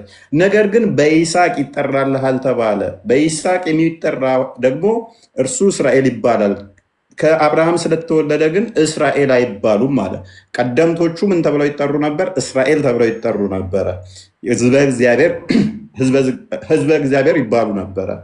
ዘፍጥረት ምዕራፍ 6 ቁጥር 8 አካባቢ ላይ ህዝበ እግዚአብሔር ይባላሉ፣ የእግዚአብሔር ልጆች ይባላሉ፣ የተመረጡ ይባላሉ። ዘዳግም ምዕራፍ 14 ቁጥር 1 ላይ የእግዚአብሔር ህዝቦች በመመረጥ ይባሉ ነበር። ወደ እነኚህ ወደ ተመረጡት ከነሱም ክርስቶስ በስጋ መጣ። ተስፋ ሲያደርጉ ነበረ። ምን? እነኛ ህዝበ እግዚአብሔር የሆኑ እግዚአብሔር ልጆች የሚባሉ ወደፊት ይመጣል፣ ይወለዳል፣ ያድነናል ብለው በትንቢት ይጠብቁ ነበረ። አንተ አባታችን ልጅህን ትልካለህ ብለው አባት የሚሉትን ልክ ኢሳያስ ምዕራፍ 63 ቁጥር 16 ላይ አብርሃም አባታችን ነው። አብርሃም አባታችን ስለዚህ አብርሃም የአባታችን የሚሉት እግዚአብሔርን አባታችን ነው የሚሉት በአብርሃም የሚመኩት አብርሃም ባያቀን እስራኤል ባይገዛለን አቤቱ አንተ አባታችን ነህ፣ ስምህ ከዘላለም ታዳጊያችን ነው ብለው የሚሉት አምላካችን ነህ ታዳጊያችን ነህ የሚሉት ቀኝህን ላክ፣ እጅህን ላክ፣ አድነን፣ ውረድ፣ ተወለድ ይሉት ነበረ። ስለዚህ ኢሳይያስ በስጋ እንደሚመጣ እንደሚወለድ በትንቢት ነግረውን ነበረ። ስለዚህ በትንቢት የተነገረው ያ እንደሚወርድ እንደሚወለድ የተነገረለት ዘመን ተቆጠረ፣ ትንቢት ተነገረ። ስለዚህ የትንቢቱ ፍጻሜ ላይ ነቢያትን ሲልክ ከቆየ በኋላ መጣ፣ ተወለደ፣ ወረደ፣ ተወለደ። ሲወርድ ሲወለድ እርሱ በትንቢት ሲጠብቁት የነበረው እነኛ ምን ብለው ነው የሚጠብቁት? ይወለዳል ነው። ቀጥል። ይቅርታ፣ እኔ እያልኩ ያለሁት አንተ አሁን እያወራህ ያለሁት ስለ ክርስቶስ መምጣት ነው። እኔ ደግሞ የጠየቅኩህ ክርስትና የሚባለውን ሃይማኖት ሰብከዋል ወይ? ስለዚህ ክርስትና የሚለው ስም ጎበዝ አዳምጥ። ስለዚህ እነሱ ይመጣል ይወለዳል እያሉ የጠበቁት ክርስቶስን ነው። ሲወለድ ክርስቶስ ተባለ። ክርስትና ማለት የክርስቶስ ተከታይ ማለት ነው። ስለዚህ ስያሜው የመጣው በደንብ አስተውል። ስያሜው የመጣው እኔ ቤተክርስቲያኔን እሰራለሁ አለ። ማቴዎስ ወንጌል ምዕራፍ 16 ቁጥር 13 እስከ 18 ቤተክርስቲያኑን ሲመሰርት ክርስቶስ ማለት በስጋ የተገለጠ አምላክ ማለት ነው። ወንጌል አስቀድሞ ተሰብኮላቸው ነበረ። ያ ገላትያ ምዕራፍ 3 ቁጥር 8 ላይ ወንጌል አስቀድሞ ለአብርሃም ተሰበከ አለ። ወንጌል አስቀድሞ ተሰበከላቸው። እንዴት የተሰበከላቸው? አዲስ ስም ይሰጣችኋል የሚል ክርስቶስ ይወለዳል በእርሱም የሚያምን ይድናል የሚል ወንጌል ተሰብኮላቸው ነበረ። ክርስቶስ እንደሚመጣ እንደሚያድናቸው ወንጌል ተሰብኮላቸው ነበረ። በወንጌል የሚያምን ሁሉ ደግሞ ክርስቲያን ይባላል። ወንጌል ማለት ስለ ልጁ ስለ ክርስቶስ ስለሆነ ስለ ክርስቶስ የሚያምኑ በእርሱ መከራን የተቀበሉ ዕብራውያን ምዕራፍ 11 ላይ ከቁጥር 1 ጀምሮ እምነት ተስፋ ስለምናደርገው ስለወደፊቱ የሚያስረግጥ ነው። ለአባቶች የተመሰከረው ይሄ ነው። በመከራ ብዙዎች ያለፉ። ስለ እምነት ሲያስረዳ ይህንን እንዲቴል ያብራረዋል። ስለዚህ እነ አብርሃምን እነ ሙሴን ሁሉንም ያነሳቸውና እነኚህ ተስፋ ሲያደርጉት የነበረው ክርስቶስ በስጋ እንደሚመጣ ነው አምነው እነኚህ ሁሉ በተስፋ ሲጠብቁት ነበር። ተስፋው ደግሞ ገላትያ ምዕራፍ 3 ቁጥር 24 እስከ 28 በክርስቶስ ተፈጸመ ማለት ነው። እነሱ በተስፋ ሲጠብቁ ነበር። ስያሜው ግን ስያሜ ጉዳይ ከሆነ ላሳጥርልህ፣ የስያሜ ጉዳይ ከሆነ አዲስ ስም እሰጣችኋለሁ ብሏቸው ነበረ። አዲስ ስም የተሰጠው ክርስቶስ ከተወለደ በኋላ በስጋ ከተገለጠ በኋላ ክርስቲያን የሚለው አዲስ ስያሜ ተሰጥቷል። በብሉይ ኪዳን ክርስቲያን የሚለው ስያሜ አስቀድሞ በብሉይ ኪዳን ነበር ወይ? ኖ። ክርስቲያን የሚለው ስያሜ ተስፋ ሊያደርጉት ስለሚችሉ ስለዛ አዲስ ስም ሰጣችኋለሁ ተብሎ ትንቢተ ኢሳይያስ ምዕራፍ 56 ከቁጥር 3 ጀምሮ በቤቴና በቅጥሬ ውስጥ የማይጠፋ ስም አዲስ ስም ሰጣችኋለሁ ብሎ ትንቢት ተናግሮ ነበረ። በአዲስ ኪዳን ተፈጽሟል። እሱ እስልምና የሚል ሃይማኖት ግን የሚታወቅ የለም፣ አስተምሮትም የለም። ተስፋ የሚያደርጉት በትንቢትም የተነገረለት አይደለም።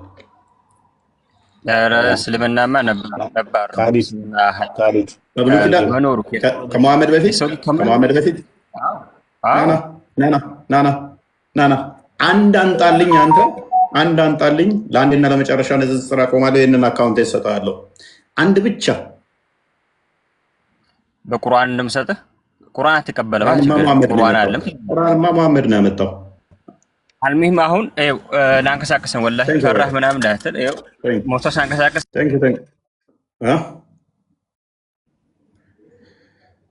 ቁርአን ይለኛል እንዴ? አስቀድሞ ነበር ብሎ መሐመድ ላይ ሊሰጠኝ ማለት ነው። መሐመድ የተናገረውን ተረት ተረት የሚገርም እኮ ነው። ዲን ይቀጥል። ካሊድ የልትሄድ ነው?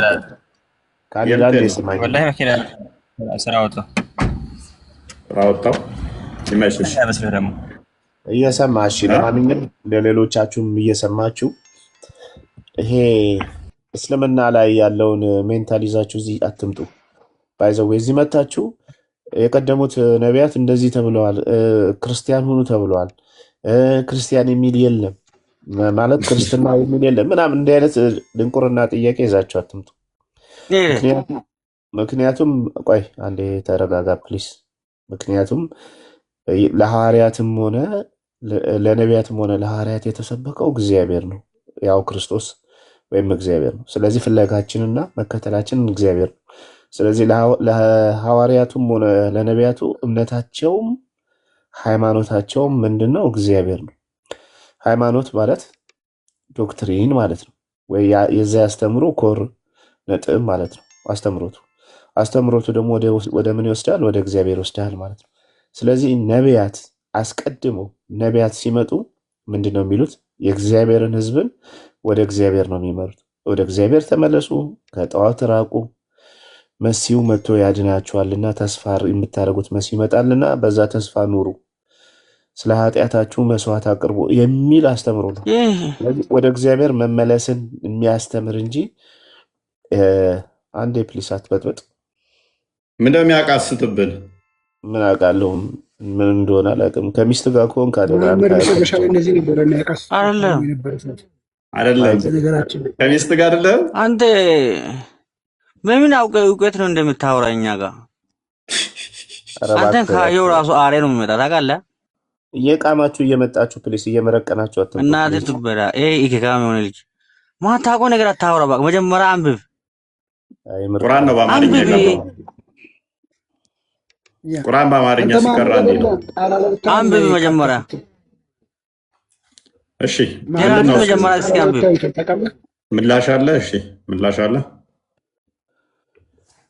ከብት ምላሽ አለ ወይ? ኢየሱስን አምላክ ያልክ አንተኛ ጋር ጭንቅላት የሌለውን አላህን እኮ አንተ አምላክ ብለሃል እኮ። ሯጩን አላህ እኮ አምላክ ብለሃል እኮ አንተ። እግር እኮ እያመለክ ነው አንተ ወንድማችን። አንተ ትሻላለህ እኮ ከአላህ። አንተ ፊት እየታየኝ ነው፣ መነጽር አጥልቀሃል። ጭንቅላት የሌለውን እኮ እያመለክ ነው ወንድማችን ሸምሱ። አላህን ሽጠው ብልህ ራሱ ቀፎ አልሸጥም ትለኛለህ። አይ ቲንክ ነጋዴ ትመስለኛለህ። አላህን የምሬን ነው ሽጥ ብለህ ራሱ ከብት ይሻላል ከአንተ። አንተ በምን ጭንቅላት ነው? ምላሽ አለ ወይስ ጥያቄ አለ? ጥያቄ አንተ ሰው ነው ቤላ አንተ ያወራሉ እንዴ? እና ምንድነው የገባው ቤቴ? በምን አቅሜ? ደስ ይላል። እውነትህን ነው። በምን አቅሜ ነው የምታወራ አንተ ጀዝባ? ስጨርስ ዝም ብለህ ሌላ ስራ እስኪ ማትችል ወሬ አት ዝም ብለህ ሻታ ትለቃለህ። ዝም ብለህ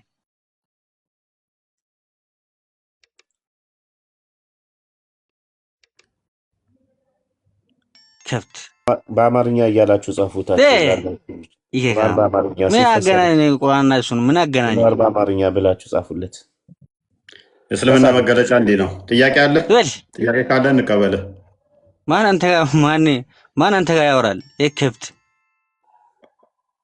ማታወራ ከሆነ ከኔ ጋር ለምን ቤት የገባህና ጥያቄ ትሰድበኛለህ? እናትህ ዝም ብለህ ፖፖንባ አትልቀቃ። ታዲያ ማታውቀውን ነገር እኮ ምላሽ እየሰጠኝ እኮ ነው። ከአንተ ጋር ማን ያወራል እያልክ ግን ምላሽ እየሰጠኝ ነው። ዝም ብለህ ፖፖንባ አትልቀቅ። እሺ መጀመሪያ የራስን ጥና ነው። የራስን መጀመሪያ እስከ ያና አውራ ከምን እስከ ምን እስከ ሁሉም ነገር አይቴ ሁሉም ነገር አንብብ። የራስን ማጻፍ ራሱ ምን ሃስኬፔ ማለት ምን ማለት ነው? ቁርአን በአማርኛ ሃስኬፔ ጻፉለት። ዝም ብለህ ፎንፋት መጀመሪያ ማጻፍን አይቴ ሁሉም ነገር ተረድተህ በኋላ ነው ሌላ ማጻፍ የምትነካካው። ጀዝባ አላህ መውረጃው ሰዓት ደርሷል። በሳጭ ጀማል ቀጥል። ጀማል እንኳን ደህና መጣህ። ዶንቆሮ ጋር አታወራ እባክህ እናቱን። ጀማል ቀጥል። አወራ አላወራ ምን የሚመጣ ለውጥ የለም። አላህ ነው እንደ ቤታችን የገባው ዝበል ሙጀለም አላህ ታውቃለህ እናንተ አላህ እባክህ ተረጋጋ። የመሐመድ ጅኒ ይሰፍሮብሃል እንደ ያለኝ እኮ ቅድም ሙስሊሙ ገብቶ ዲኒ ሰምታል። የመሐመድ ጅኒ ነው እንደያዘ ያለኝ ያ ሰማሁኝ እኮ የመሐመድ ሙጀለም የመሐመድ ጅኒ ነው ያለብህ። አስባል መሐመድ ጅኒ እንዳለብህ አንተ ጋር የሚገቡት እኮ ነገረመኝ። ሙስሊሞች እንዴት አንተ ጋር ይገባሉ እኮ ነገረመኝ። እናመሰግናለን። ባለፈው ወድቄ አይደል የመጣው? ወድቄ አይደል አንተ ምን ልትሆን ገባ ቤቴ? ባለፈው እኮ ወድቄ መጥተህ እንዴት ነው ሙስሊሞች አንተ ጋር የሚገቡት እኮ ነገረመኝ እኮ። እኔም እኮ የገረመኝ አንተ እንዴት ነው ቤት የገባው? አይነ ስውር ነህ እንዴ? ያስጠላ። አንተ ጋር አሬ ነው አንተ ጋር ማውራት ራሱ አንተ ጋር ማውራት የራፋሪ ነው የሚመጣው። ምን እኔ ልዩ ነው የማስቀዝን። እንደዚህ ካስቀዘንኩማ ጥሩ ነው። ጀዝባ ጭራሽ አንተ መሐመድ አይደለ እንግዲህ። ታዲያ ጣራ ላይ ወጥተን እንዳናይ መሐመድ አሩን ሲያራ ጣራ ላይ ወጥተው ያዩት ነበረ። ሳቦ ናዚን አንተ ዝመሽ አንብበው አስበው ስታራ ጣራ ላይ ቁጭ ብሎ ሲያዩ አስበው ምን ጥያቄ መታለው እንዴ? አሁን አንተ እነዚህ ጋር ገብተህ ራሱ መነጋገር ከእንደነዚህ አይነት የአይምሮ ድሃ ከሆኑ ሰዎች ጋር አንተ አፍታም ምን መልስ ስትባል እኮ ጸጥ አልክና እኮ ጀማል አደመጥክ እኮ። አሁን ሸምሱ የመጨረሻ እድል ነው የምሰጥህ። ሸምሳዲን ምንም አታመጣም አንተ። ምን ይገት ኑሮ ነው ዝም ብለህ ተሰጥቶና ደረቃ። እናመሰግናለን። የዜና ካዝናናህን አላህን እኔ ባንተ ውስጥ ስለማየው ነው ምዝናን ነው። አላህ ከዚህ የተሻለ እውቀት ሊኖረው ስለማይችል ማለት ነው።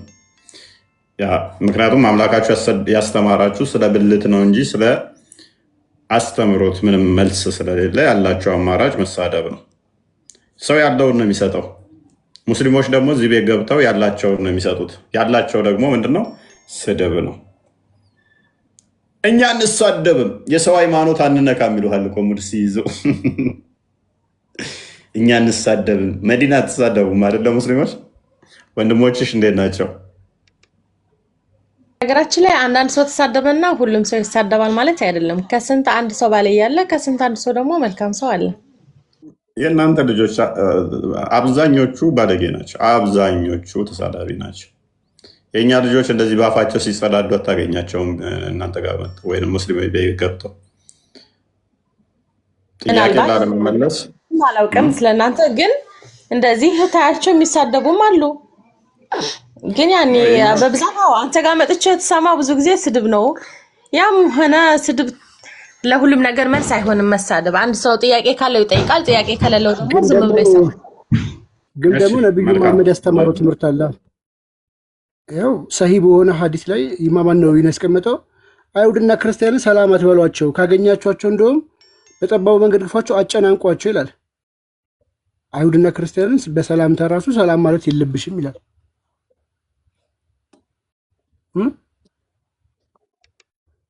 ኢብኑላ ሰላምታዬ መልስልኝ ብሎታል አንዱ ሰሃባ። በነገራችን ላይ አንዱ አይሁድ ከሃዲ መሆኑን ሳያውቅ ተሳስቶ ሰላም አለው። ይኸውልሽ አቡ ሰዒድ አልሙተወሲል ለአንድ ሰው ሙስሊም መስሎት አለ ሰላምታ ያቀረበለት እንደሆነና ኋላ ላይ ግን ከሃዲ መሆኑን ካወቀ ሰላምታዬ መልስልኝ በማለት ሰላምታውን ማስመለስ ይኖርበታል ይላል። ሰላምታ ሰጥታኛለች። አሁን ሰላምታዋን ልመልስ እንደ መዲና መልስላት። እንግዲህ ተሳስታ በሰላም ያለች መልስላት። እፎይ ሙስሊም ናሽ ግን መዲና ፕሮፋይሏ ምናምን ሳይ ጸጉሯን እኔ ቅድም ነው ሰላም ናችሁ ያልኳችሁ። ስድቡን ተውና ጥያቄ ካላችሁ ጠይቁ ነው ያልኩትኝ። ሙስሊም ነሽ አንቺ? አልሐምዱሊላህ ሙስሊም ነኝ። ምን ነው? አይ ውስጥ ገብቼ ፕሮፋይልሽ ምናምን ሳይ ጸጉርሽንም እዚህ ጋር ምለቀሻልና እንዴት ነው ሙስሊም ኮሽ ነው? ዘመናዊ ሙስሊም ነሽ አንቺ? እንዴት ነው ጸጉርሽን ላይ የለቀቅሽው ብዬ ነው። ኦር ያንቺ ፒክቸሮች አይደሉም። ሙስሊም ነኝ፣ ያው ግን ምኪን ብዙ እውቀት የለኝም ለዛ ይሆናል። ስለዚህ ይሄ ሂጃብ ምናምን የሚባለውን ነገር አትከተይም፣ ዝም ብለሽ ኖርማል ሙስሊም ነሽ ማለት ነው። ውስጥ ላይም ፎቶሽ ምናምን ስላለ ኖርማል ክርስቲያን ነው የመሰልሽ ነበር ጸጉርሽን ለቀሽ ሳይ ማለት ነው። አልተሸፈንሽም ለማለት ነው፣ ያው ስለምትሸፈኑ እናንተ። ኤኒሃው ሙስሊም ነኝ ካል ግን ያኔ እኔ ደግሞ አላህ አላደለኝም ለዚህ ነገር። ቆይ ስላላደለሽ ሳይሆን ከዚህ ተረት እንድትወጪ ይሆናል ታያለ። ግን ይሄ አለባበስሽ፣ ይሄ ነፃነትሽ እስላማዊ ሸሪያ ባለበት ሀገር ቢሆን እንደማች ታውቂያለሽ አይደል? ሙሉ ለሙሉ አይፈቀድም። ሴት ልጅ ጸጉሯን ገልጻ መሄድ አይፈቀድም። እንደፈለገች አለባበስም አይፈቀድም። ይሄን አውቃለሁ። ግን ያው አንድ ቀን እስከማቆም ድረስ እንግዲህ ዞሮ ዞሮ አላህ ይቅር ይለኛል። ምንም ብሰራ ምንም ወደ አላህ እስከተመለስኩ ድረስ ይቅር ይለኛል። አይ እሱን ቻንስም አታገኝም። ይሄን አስበሽ ይሄን ለመናገር እንኳን ምንድነው ክርስቲያን በሆነ ሶሳይቲ ውስጥ ስትኖሪ ነው ወይም ደግሞ ሴኩላር በሆነ ዓለም ውስጥ ስትኖሪ ነው እንጂ አሁን ለምሳሌ ይሄን ለማሰብም እስልምና ውስጥ ሆነሽ ይሄን ማሰብም በመጀመሪያ እንደዚህ ሆነሽ በመገኘትሽ ከፍተኛ ቅጣት ነው የምትቀጭው ማለት ነው። ያለ ሂጃብ መውጣታችም ሙሉ ለሙሉ መሸፈን አለብሽ። ሲጀመር ከቤት መውጣት ማችም በእስላማዊ ህግ መሰረት ካለ መሐረም ወይ ደግሞ ካለ ጠባቂ ማለት ነው። መለከተኝ እኔና ሌላ ሰው አይመለከተውም። ሸሪዓው አይፈቅድም። አዎ በቁርአን ላይ ተቀባይነት የለውም። አንድ ሴት ልጅ ሂጃብ መልበስ አለባት፣ ግን ደግሞ የሚጠይቃት አላህ እንጂ ሰው አይደለም። አይደለም ሰው ነው የሚጠይቃት። እንደዛ ብለሽ ሸሪዓው ይጠይቅሻል። ቅጣት ሁሉ አለ፣ እስር ሁሉ አለ፣ ግርፋት ሁሉ አለ ማለት ነው። ይሄን ባለማድረግሽ እንደዚህ ሆነሽ በዚህ ሲስተም መውጣት ምንድነው እሱ? አሁን ፖይንት ምንድነው እሱ? እኔማ ፖይንቴ ሙስሊም ነኝ ብላ ስትለኝ ውስጥ ፒክቸሯን ሳይ ምናልባት ሴኩላር ልታስለብሳት ነው። ኖ ለብስ አይደለም። እስልምና ምን ያህል የሰው ነፃነት ላይ እንደሚቆም በዛው እንድትረዳ ነው። ይሄን ምናልባት ይህን ነፃነት ያገኘችው ሴኩላር በሆነ ዓለም ውስጥ ስላለች ነው እንጂ በእስልምና ውስጥ ቢሆን ኖሮ እንደዚህ አትሆንም የሚለውን እንድታቅ ነው። እሷም ስትናገር አላህ ነው የሚጠይቀኝ ብላለች። ነው አላህ አይደለም፣ ሰዎች ናቸው የሚጠይቁሽ። አላህ ይጠይቅሽ። ሰዎች በህግ መሰረት ሰዎች እንደሚጠይቁኝ ለእኔ ናልሽ ማስረጃ አለ። ሰው ስለኔ የማደርገውን ነገር ሰው እንደሚመለከተው ማስረጃ አለ ቁርአን ላይ። አዎ ሼሪያው ያለ ሂጃብ ሼሪያው እንድትወጪ አይፈቅድልሽም። በሼሪያ የሚተዳደር ሀገር አንድ ሰው በእርግጥ እንደፈለገ መልበስም ሆነ ምንም ሆነ ይችላል። የሚጠይቀው አለ እንጂ እኮ ሰው አይመለከተውም ስለማንም ሰው። መዲና በደንብ ብታጠኝ መልካም ነው። ምን መልበስ እንዳለብሽ የሚወስኑልሽ ሰዎች ናቸው። ምን መሆን እንዳለብሽ የሚወስኑልሽ ሰዎች ናቸው። ከቤት መውጣትም ራሱ ያለባለሽ ፈቃድ አንደኛ አትወጪም። ከወጣሽም ደግሞ ወንድ ጋር አብረሽ ነው የምትወጪ። የሚጠብቅሽ ወንድ ያስፈልጋል። የምትሄጅበትን መንገድም የተመጠነ ነው። ከዚህ ኪሎ ሜትር በላይ መሄድ አትችይም ነው ተብሎ የተቀመጠልሽ። እነዚህ ሁሉ ሪስትሪክሽኖች በሼሪያ ባለበት ሀገር ላይ አንቺ በነፃነት እንዳትኖሪ የተደረጉብሽ ትልቅ ጫናዎች ናቸው። እና አሁን ያለሽ ነገር በእስላማዊ ህግ መሰረት ሙስሊም ሆነሽ የሚያስቀጣሽ ነው። ካስፈለገሽ ማስረጃ ልንሰጥሽ እንችላለን። አንድ ሴት ማለት ነው ባለ ትዳር ከሆነች ግዴታ ነው የባሏን ትዕዛዝ መጠየቅ አለባት። ምክንያቱም እዚህ ቦታ ልሄድ ነኝ ብላ ባሏን መናገር አለባት። በእስልምናም ሆነ በክርስትና ይሄ መቼም ያለ ነገር ነው። ሁሉም ሰው ከባሉ ትዕዛዝ የሚወጣ ያለ አይመስለኝም። በእናንተ እምነት እንደዛ ይላል? ከባላችሁ ትዕዛዝ ውጡ ይላል? ነው እሱ እኮ በመመካከር እና በመከባበር ከሆነ እኛ የምንቀበለው ነገር ነው። ግን እስላማዊ ላይ ያለው ግን በዛ መልኩ ሳይሆን በተጽዕኖ። ለምሳሌ አንቺ ባልሽ እናትሽ ጋር እንኳን የሚሄድ ብትፈልጊ ባልሽን አስፈቅደሽ ካልሆነ በስተቀር መውጣታችን። እሱ ግን በፈለገው ጊዜ የፈለገው ሚስቱ ጋር የመሄድ መብት አለው። አይደለም ከቤት የመውጣት አንቺን ቤት አስቀምጦ ሁለተኛ ሚስት ሌላ ሄዶ አግብቶ ከእሷ ጋር መሄድ መብት አለው ነው። አሁን ስታነጻጽሪ መዲናዬ እንደው ነገሮችን ኖርማላይዝድ ከሆነ ነገር ጋር አይደለም። በጣም በከፍተኛ ተጽዕኖ ውስጥ ባሉ ማህበረሰቦች እና ኖርማል ደግሞ ተመካክሮ ባልና ሚስቶች ከባሏ ውጭ ማትወጣ ባሏም ደግሞ ከእሷ ውጭ የማይወጣውን ሲስተም ሳይሆን እያወራን ያለ ነው። አንቺ ከቤት ለመውጣት ባልሽ መፍቀድ አለበት፣ በየትኛውም ኮንዲሽን ለመውጣት ማለት ነው። ከወጣሽም ደግሞ ጠባቂ ያስፈልግሻል ማለት ነው። እሱ ግን የአንቺን ፈቃድ አይጠይቅም። እንኳን ከቤት ለመውጣት እና ሌላ ሚስት ሁለተኛ ሚስት በአንቺ ላይ ለማግባት ፈቃድሽን አይጠይቅም። ስለዚህ በዚህ ልክ እያወራ ይሄ ራሱ ክርስትና ላይ ያለ ክርስቲያኑ ነው። አንድ ሰው ሚስቱን አግብቷትኛ አስቀምጦ በሷ በላይ ደግሞ ሌላ ሴት ጋር ይሄዳል። ይሄ ክርስትና ላይ ማለት እስልምና ላይ ብቻ አይደለም።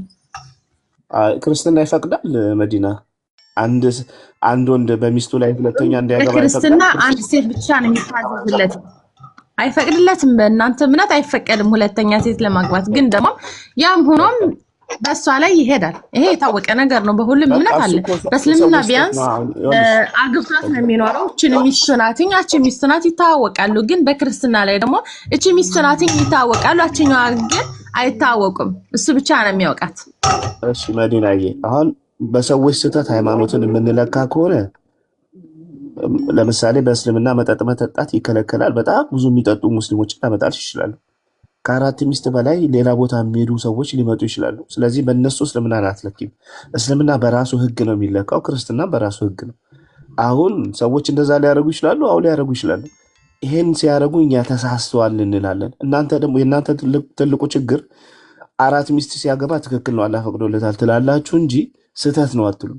እኛ ግን ስህተት ነው እንላለን። አይሽ እነዚህ ሰዎች ወንጀል ነው የሰሩት፣ ኃጢአት ነው የሰሩት፣ በንስሐ መመለስ አለባቸው ብለን እናለን።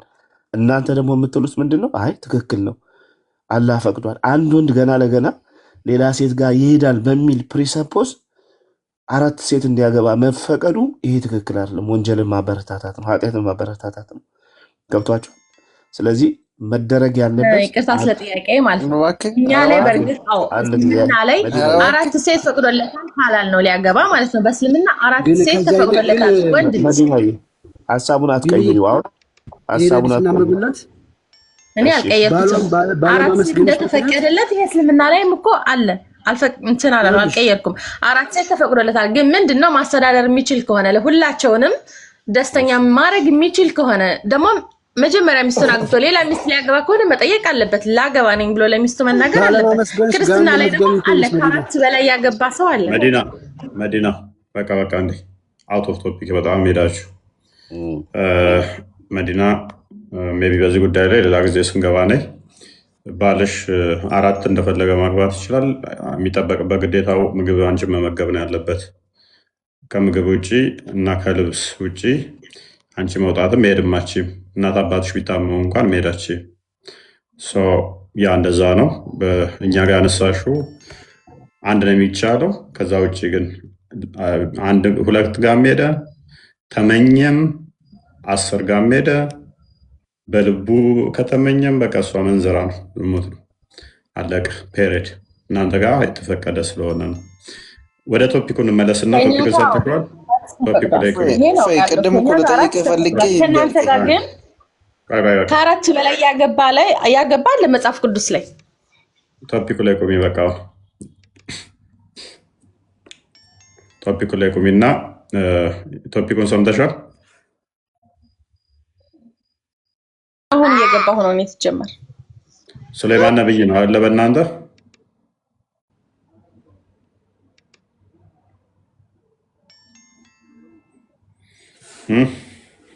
ሱሌማን በፊት እኮ እኔም ተናግሬያለሁ። ብዙ እውቀት የለኝም ስለ እስልምና ብያለሁ። ኦኬ ጀነራል ጥያቄ ግን አንድ ሰው ሞቶ 1 ዓመት ሙሉ ዱላ ተደግፎ ቤተሰቦቹ እያዩት እንደሞታ ላያውቁ ይችላሉ ብለሽ ታምኛለሽ?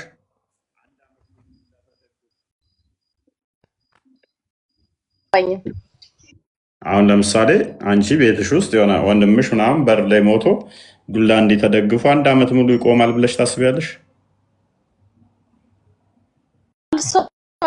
ከሞተ እንዴት 1 ዓመት ሙሉ የሚቆመው? ሱሌማን 1 ዓመት ሱሌማን ነብይሽ 1 ዓመት ይደርባል። አንዴ ሳውራ የሚታርገው 1 ዓመት ሙሉ ዱላ እንዲህ ተደግፎ ምስጥ መታ ዱላውን በልታ እስከምጥለው ድረስ ማንም አላወቀም ይለናል የእስልምና አስተምሮ።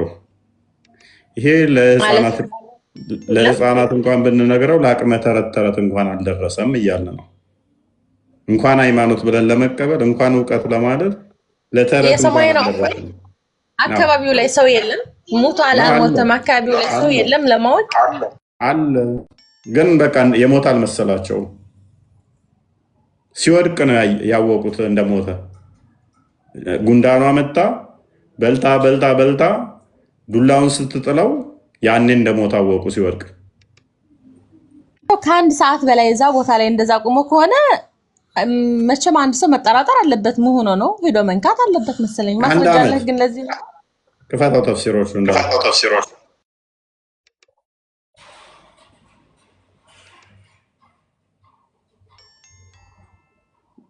እንግዲህ 1 ዓመት ሙሉ ሰውየው አይታጠብም ወይ ምግብ አይበላም ወይ? ሱሌማን ደግሞ ይሄ አዲስን አንዴ እዚሁ አድርገው። ቆይ እዚህ አዲስ ላይ አሁን እንትን ባለው ላይ ብታዩ በአንድ ቀን አንድ ወንድ ስንት ሴት ጋር ብዙ እንደው በጣም ሴሰኛ ነው ቢባል ከስንት ሴት ጋር ወሲብ ሊያደርግ ይችላል? መዲና እኔ አላውቅም። መቼም ከ2 በላይ ይሄዳል ብዬ አላስብም። እስቲ ትንሽ ከፍ አድርጊው። በጣም ሱሰኛ ቢሆን በአንድ ሌሊት 1 ቀን ያቸው ስለዚህ ነገር 2ማ ትንሽ ነው። ነብያችሁም እኮ 11 ድረስ ሄዷል። ሱሌማን በአንድ ሌሊት 100 ሴቶችን ነው ወሲብ የሚያደርገው።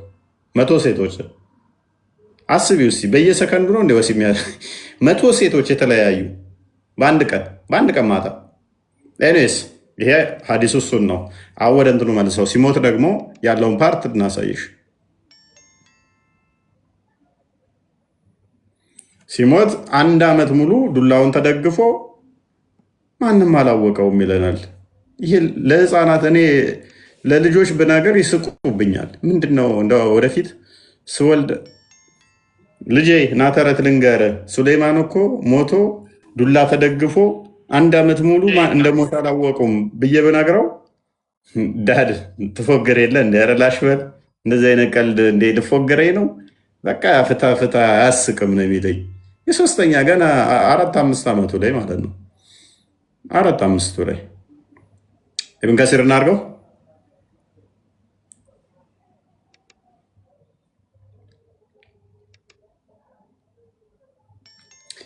ኦኬ ያው እንደምትመለከቱ እንደሞተ ይናገርና አላህ tells us about how Suleiman peace be upon him died, how Allah cancelled his days from jinn who were subjugated to him to do hard labor. He remained leaning on his stick, which was his staff. ምን ይላል? ሱሌማን እንዴት እንደሞተ አላህ እንዴት ከጅኒዎች እንደሰወረው ዱላው ላይ ተደግፎ እዛው ስራ እያሰራቸው በነበረበት ቦታ ላይ ስራ ቦታ ላይ ነው። ጅኒዎችም አብረው እየሰሩ ነው። ሰዎች ብቻ ሳይሆኑ ጅኒዎች አብረው እየሰሩ ነው። አሁን ታምር መሆኑ እኮ ነው። ጅኒዎቹ ራሱ አላወቁም። አብረው እንደሞተ ተደበቀባቸው ማለት በቃ አልተረዱም። በህይወት ያለ መሰላቸው። ኢብን አባስ ሜይ አላህ ቢ blessed with him, Mujahid, Al-Abbas, Al-Hasan, Qatada, and others said, እና ኢብን አባስ ሙጃሂድ፣ አልሐሰን፣ ቀታዳ እና ሌሎችም እንዳሉት he stayed like that for a long time, nearly a year, ለረጅም ዓመት ለአንድ ዓመት ያህል ዱላውን ተደግፎ ሞቶ ቆሞ ነበር። አላወቁ። ጂኒዎቹም ተሰወረባቸው። ሞቶ የሞት አልመሰላቸው፣ በህይወት ያለ መሰላቸው። ግትር ብሎ ቆሟል፣ ዱላውን እንደተደገፈ ተግዞ። እነሱ በቃ ሃርድ ሰራተኛ ናቸው፣ ጠንካራ ሰራተኛ ናቸው። ተፍ ተፍ ተፍ፣ እዛ ጋር ድንጋይ፣ እዛ ጋር ውሃ፣ እዛ ጋር ቁፋሮ፣ እዛ ጋር ምናምን ይላሉ። በቃ ሱሌይማን 1 ዓመት ሙሉ እንደዚህ ዱላውን ተደግፋ ዳሽ ብላለች፣ ሞታለች። ከዛ ምስጥ መጣችና ያቺ ምስጥ ዱላውን በልታ በልታ በልታ በልታ ክርብት ሲል ወይ ሱሌይማን ሞቷል እንደ ያሉ። ይህንን ተረት ተረት ትቀበያለሽ? ከፈለግሽ የሚው የነብይ ታሪክ ላለሽ ሊሆን ይችላል እንጂ እንዴት ነው አንድ ሰው 1 ዓመት ሙሉ ድረስ ሞቷል አልሞተም አንድ ሰው የማይታወቀው? እንደ አንድ ሰው ሞቷል አልሞተም ከአንድ ሰዓት በኋላ ይለያል እኮ ሲጀመር። ቤት ታይም ስቶሪ እያሉ ነው። ለሱም አይበቃም አልኳችሁ እኮ። አልጋሪ የሆነ እንደዚህ አይነት ተረት ተረት ለመስማትም እኮ ለአይምሯችን ለአቅመ ተረት ተረት እንኳን አልደረሰ። ይሄንን አሁን ታምር አይምን የነቢያት እንትን ምናምን ይሉናል። ነቢያትን አስተምሮ አበለሻሽቶ አምጥተው ማለት ነው። እንደዚህ አይነት የተሳሳተ መጽሐፍ ቅዱስ በአንደኛ ነገሥት ምዕራፍ 11 አንዴ ክፈተው። አንደኛ ነገሥት ምንድነው? እዚያ ጋር ቆይ፣ ከጂኖች ጋር ሰዎች አሉ የሚል ነገር አለ። በሚገባ ያወቁት እኮ ለዛ እኮ ነው። ሲወድቅ ነው ያወቁት። ገና ሰዎቹ ራሱ ስራ ቦታ ላይ እኮ ነው። ቤተ መንግስቱን እኮ እየገነባ ነው። አሁን አላስቃ መስጊድ የምትሉትን ማለት ነው። በእናንተ ቤት እሱን ሲሰራ አላችሁ። ዱላ ተደግፎ ሱሌይማን ቆሞ ነበረ። ጂኒዎቹንም እያሰራቸው ነበረ።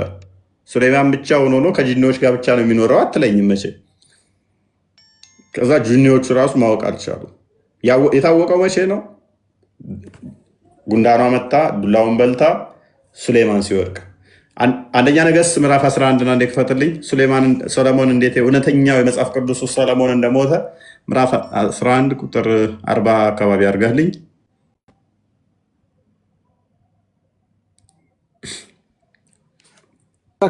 ሌላ ስልክ ልቀይር። ምንም ለቤት ታይም ስቶሪ ራሱ በአማርኛ ያለውን አንብቤ አታስረዳም? ምን አይ ቆይ እኛን ደግሞ እናሳየ ነው ሰለሞን እንዴት እንደሞተ ከመጽሐፍ ቅዱስ እናሳየ። እናንተ እናሳየ። አይ ሊያሳየ ሊከፍትልን ነው። ችግር የለም አትቸኩል። ስታክ አደረገብኝ ብሎ ነው። ቁጥር 40 አካባቢ ይመስለኛል።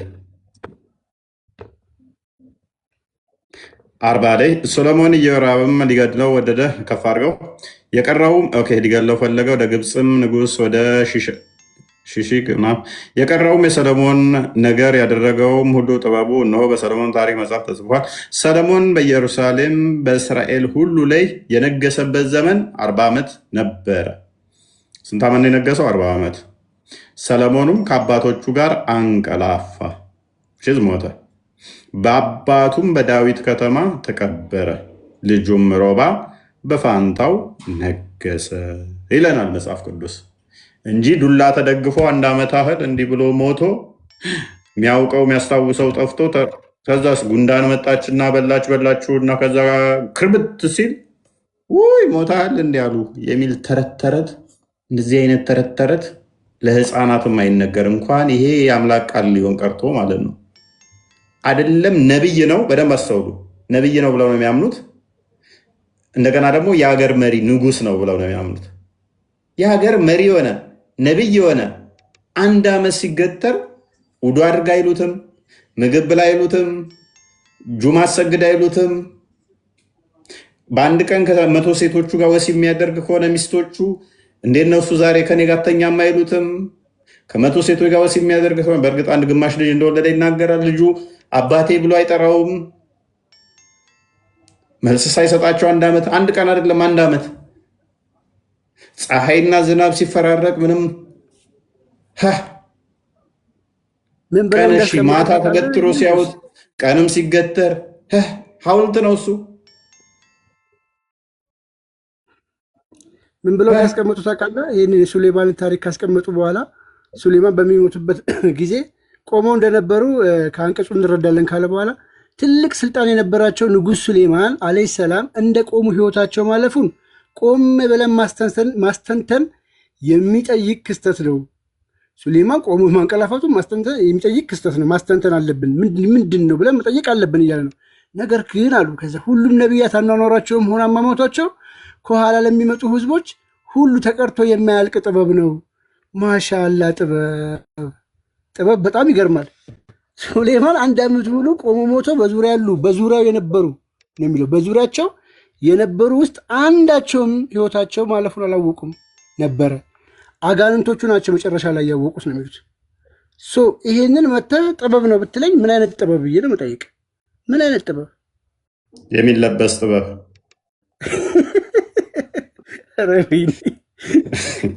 ይህ አንደኛ ነው። ወድጄዋለሁ።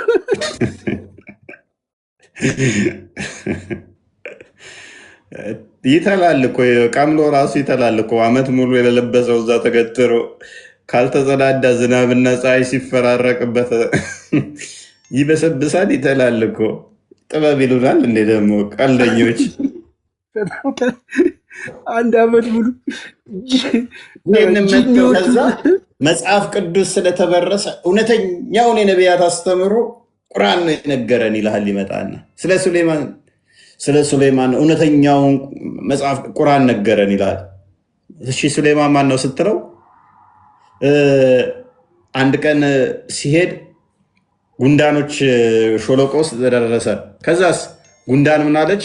ሱሌማን ከሰራዊቱ ጋር እየመጣ ነው እንዳይደፈጭጫችሁ እንዳይጨፈልቃችሁ አለችው። ጉንዳን መናገር ትችላለች። ከዛስ አንቺ ማነሽ አላት። እኔ ንግስት ነኝ አለችው ጉንዳኑ። ከጉንዳኗ ጋር ማለት ነው። እቺ እንደገና ደግሞ ጉንዳኗ ሲሞት ደግሞ ዱላውን በልታ ጣለችው። 1 ዓመት ሙሉ ቆሞ ረሳክስ ይቀልዱታል እኮ በቃ ለአቅመ ቀልድ እንኳን ያልደረሰ ቀልድ ማለት ነው። ከዛ ይሄ ነቢያት አስተምሮ ነው ይላል። መጽሐፍ ቅዱስ በግልጽ ሰለሞን አረፈ፣ ከአባቱ ጋርም ተቀበረ። በግልጽ ይሄን ያህል ዘመን ነገሰ፣ በዚህ ዘመን ላይም ሞተ። በግልጽ ይሄ ይመጣና ከ1000 ዓመታት በኋላ ታሪኩ ከተከናወነ ከሞቶ ተተቀበረ ከስንት ጊዜ በኋላ ሱሌማን እኮ ልንገራችሁ ሞቶ እኮ ማንም አላወቀ። በዙሪያው ያሉ ስራቸውን ነበር የሚሰሩት ዝም ብለው። እሱ ታላቅ ነብይ ነው። በአንድ ቀን 100 ሴቶችን ወሲብ የሚያደርገውን ሱሌማን ሞቶ ዱላውን ተደግፎ ለአንድ ዓመት ያህል አላወቁም እንደሞተ። ሱሌማን አይበሰብስም፣ አይገባም። ፊቱ ላይ ምንም ለውጥ አያዩም ማለት ነው። እንደዛው ነው። ንፋስ እንኳን የሆነ ልብሱን እንትን አይለውም ማለት ነው። መቼም ኬፕ ካላጠለቀ ጭንቅላቱ ፊቱ ምኑ ይታያል። ምንም ለውጥ የለበትም። ኬፕ ካጠለቀም ንፋሱ ይወስደዋል። አንድ ዓመት ሙሉ ሲቀመጥ ዝናብ ፀሐይ ሲፈራረቅበት ነው። ልብሱም አያረጅም። ዓመት ሙሉ አንድ ልብስ። በዚህ መጠን ደንቆሮ ናችሁ ብለው ያስቡናል። እንደኛ አይደለንም። እኛ የእግዚአብሔር ቅዱሱ መንፈስ የነካን እውነትን ከሐሰት የምንለይ እግዚአብሔር ቃል በሁለት በኩል የተሳለ ሴፍ ነው ይለዋል። ጅማትን የሚበጥስ የእግዚአብሔር ቃል ያለን እውነትን ከሐሰት የምንለይ የሚበጥስ ነው። ይሄኛውን አሁን ያነበብከው ሐዲስ የሱለይማን ሐዲስ ከመጀመሪያ ጀምሮ እያነበብክ ብትመጣ ማለት ነው ቦታ ያስገባ ነበር። ሐዲስ ሲሆን ቁርአንን ግን ይሄ እዛኔ የነበሩት ጂኒዎች ነበሩ አይደል? ስለዚህ ያውን ሐዲሱን ከመጀመሪያ እስከ መጨረሻ ድረስ ካየ እንጂ እንደዚህ በመሃል አቋርጠ ወጥ እንደዚህ ሱለይማን እንደዚህ 100 ዓመት እንደዚህ ቆይቷል ምናምን ቃል ሐሚድ ለማን ምን ሊገባ ይችላል? አሁን በዚህ ሰዓት ሐሚድ ይሄን ሐዲስ የከፈትኩት እኔ ነኝ። እፎየ ጂኒ ጉንዳን ታወራለች ወይ ሲል ጉንዳን በጀርባው አንተኝታ ገንዘላ ሱለይማን እኮ ለሁሉም ነው ታወራለች። ሐሚድ ማናገር ይችላሉ። ታውቃለህ፣ ተረት ነው ይሄ። አንደኛ ምንም ተረት አይደለም። አዳምጥ። ጉንዳን ኮሚኒኬሽን ቆይ አዳምጣ። ኮሚኒኬሽን እኔ አንድ ነገር ትንሽ ግን ስለዚህ ብዙ ማብራራ ባይኖረኝም ማለት ነው እነ አምራን አሁን ሰፋ ላይ እውቀት አላቸው። እነሱም ቢጠይቁ የበለጠ እንትና ይማሩ። አዳምጥ። ከስር ላላችሁም ጉንዳን እንደኔም እኮ አላህም አያውቅም። ምንም ድርቅ አይደለም። በቃ አላህን ራሱ ጠፍጥፍ ያስተምረዋለሁ፣ ኬጅ ያስገባዋለሁ፣ ጭንቅላት ገጥምለታለሁ። ጭንቅላት የሌለው አካል በደንብ አስተውሉ። እንደ ሳይንሱም ወደ ሳይንሱ ከወሰድነው ሌላ እንትን ነው የሚሆነው። ጉንዳን ኮሚኒኬሽን የላትም። በሳውንድ አይደለም ኮሚኒኬት የምታደርገው፣ በኬሚካል ነው ኮሚኒኬት የምታደርገው፣ ወይንም ደግሞ በአንቴና ነው ኮሚኒኬት የምታደርገው እንጂ በድምፅ አይደለም ኮሚኒኬት የምታደርገው። ስለዚህ እናንተ ጉንዳኖች እንደዚህ ሁኑ እንደዚህ የሚል ድምፅ ማውጣት አትችልም። እንደ ሌሎች እንስሳቶች እንደ ሌሎቹ የድምፅ ኮሚኒኬሽን አይደለም የምትግባባው፣ በኬሚካል ነው ኮሚኒኬት የምታደርገው። እና ከሚናገሩት እንስሳት አይነት አይደለችም። ሲጀምር ሳትፈጠር ይሄ የተፈጠረ መባሉስ ቦስ ጉንዳኗ ሳትፈጠር ይሄ ዘላለማዊ ያልተፈጠረ ቃል ነው ይሉናል። ይሄ እንግዲህ እዚህ ጋር በጉንዳን ሸለቆ ውስጥ ያለች በመጡ ጊዜ አንዲት ጉንዳን ነች የተናገረችው። አንዲት ጉንዳን። እናንተ ጉንዳኖች ወይ ልብ በሉ። አንዲት ጉንዳን ምን ብላ ተናገረች? እናንተ ጉንዳኖች ወይ ወደ መኖሪያችሁ ግቡ፣ ሱለይማንና ሰራዊቱ እነርሱ የማያውቁ ሲሆኑ እንዳይሰባብሯችሁ አለች። ይሄንን ያለችው ማነች? ጉንዳን ነች። ንግግሩ የተፈጠረ ነው ያልተፈጠረ? ጉንዳን የተፈጠረች ነች። አዎ። እንዴት ታዲያ ንግግሯ እንዴት ሊቀድም ቻለ? እሷ ሳትፈጠር